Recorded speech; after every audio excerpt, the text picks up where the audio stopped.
Hey everyone, I'm Mr. Retrospective, and I gotta say, I love living in the present. We live in an age where we have easy access to almost every retro video game. 8-bit classics, 16-bit gems, and 3D marvels alike. With the original Star Fox finally getting a re-release in the Super Nintendo Mini, with the cancelled sequel included, that makes me happy. And optimistic. Soon, Mother 3. Soon. Sonic the Hedgehog is no stranger to ports. The classic tetralogy can be found anywhere, and the adventure games are pretty easy to find. But there's still some unfinished business. There are some games that I want to be ported on today's systems.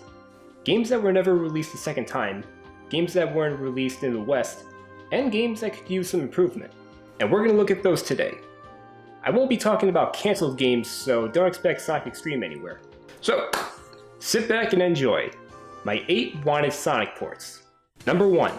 Sega Sonic the Hedgehog. This arcade exclusive has using a trackball to steer the characters out of death traps. And the trackball is the main reason why it's hard to port. It was originally planned to be in the Sonic Gems collection back in 2005, but it was scrapped. I'm sure today's programmers can rework this game easily. While it's short, and I mean short, there's a few things to remember it by. The sprite animation is pretty damn impressive for 1993. I don't think I'll ever get tired of seeing Eggman pissed off. This is the first in the franchise to include voice acting in a game. Sonic's voice actor in this game is Takeshi Kusao, the voice of future Trunks in Dragon Ball Z. Not a bad start. What's amusing about that is that Eggman's voice actor in that game is Masaharu Sato, the voice of King Cold in Dragon Ball Z. Turns out these two are fated to be enemies. Number 2. Knuckles' Chaotix.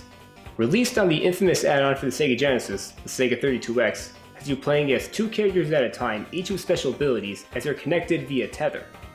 I love seeing the Chaotix make their debut, and I especially love that Knuckles is in the star role, especially since he's my favorite character. This game was also meant to be featured in Sonic Gems, but it was scrapped. Mostly because it's on the Sega 32X, and the 32X games are very tricky to port. I'm sure Christian Whitehead could remaster this game. Number 3. Sonic 3D Blast on the Sega Saturn. The Genesis version of 3D Blast has been re-released multiple times. But why not the Saturn version? It is the same game, but it's a lot more polished. I mean, look at that rain. Look at the texture on the floor. It's a nice preview of what the Saturn is capable of graphics-wise. And what really gets me about the game is the music, and oh my god, the music. The music was composed by Richard Jock, and this has got to be the most criminally underrated soundtrack in the franchise. It's gripping, engaging, it gets your blood pumped. I especially love Rusty Ruins and Volcano Valley. Do yourself a favor and give those tracks a listen. The 2 major drawbacks of that game are the long load times and the lack of a save system. But with today's technology and the luxury of save states, it's an easy fix. Number 4. Sonic the Hedgehog Pocket Adventure. Exclusive for the Neo Geo Pocket Color, it's a nice throwback to the classic games, mostly Sonic 2. In fact, when you get down to it, it's pretty much a demake of Sonic 2. It's something special nowadays since nostalgic material is all over the place. But it was nice to have a 2D game made while the major jump to 3D was going on. A Sega's way of saying, we haven't forgotten about you guys. It's technically the first game made by members of the company DIMS while they were part of SNK. You may know them for the Advance and Rush games, and it's nice to see their humble beginning. Number 5. Sonic and the Secret Rings. Yes, this game is perfectly available nowadays since it's on the Wii and the Wii games are very easy to track.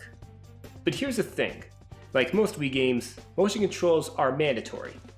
And with a few exceptions, I hate motion controls. Secret Rings is unresponsive and downright frustrating. And that's a shame because I do like that game. I've always wanted to play it to the fullest, so why not re-release it with traditional controls? Sonic only moves when you move, homing attacks are easy to execute, and switching from grind rail to grind rail? Easy as that. The mini-games can be cut out since that was made during the Wii Motion craze and we're past that. Oh, and the song 7 Rings in Hand should be toned down a little. For the love of God, use a different music track for the menus of the results screen. You can hear lyrics, "Make Believe Reborn!" so many times until those lyrics drive you insane! Number 6. Sonic Unleashed on mobile devices. Everyone knows about the 2 versions of Unleashed, but there was a third take on mobile devices. This version is in full 2D and has sprite animations. The daytime stages are like the Rush games, and the Werehog sections are like the 2D beat-em-up game Altered Beast. Restructure the touch controls into traditional controls, and let the stages have music. This is the last game featured in this list that was never released in the West, or in Japan even. Not so much fun now, is it Japan? Number 7. Sonic Freeriders. Like Secret Rings, it is available nowadays, but it was made for the Kinect. And you know what that means? The worst motion controls you'll ever suffer through. Yeah, good luck trying to get through the main menu. Good luck. On the Kinect, you had to wave your hands to collect rings, and shake Snortic hands, and rub slime off the screen. Just do all that with the right analog stick. See? Easy. My same statement for Secret Rings applies. We released it with traditional controls. I totally play Freeriders, but not when I have to do this. And finally, number 8. Sonic Runners. This out-of-service mobile game is an endless 2D runner. Doesn't sound like a big deal, but here's the thing. This game has a total of 29 playable characters. Recurring characters with Christmas or Halloween skins, and characters I never thought I'd see again, like T-Call from Sonic Adventure, and, I kid you not, Mephiles the Dark from Sonic 06. If this game is re-released with all the DLC included, just like with Ultimate Marvel vs. Capcom 3 recently, then we're gold. And those are my 8 wanted Sonic ports. What game do you want to be ported? It doesn't have to be a Sonic game, any game. Well, see you all later. Take care.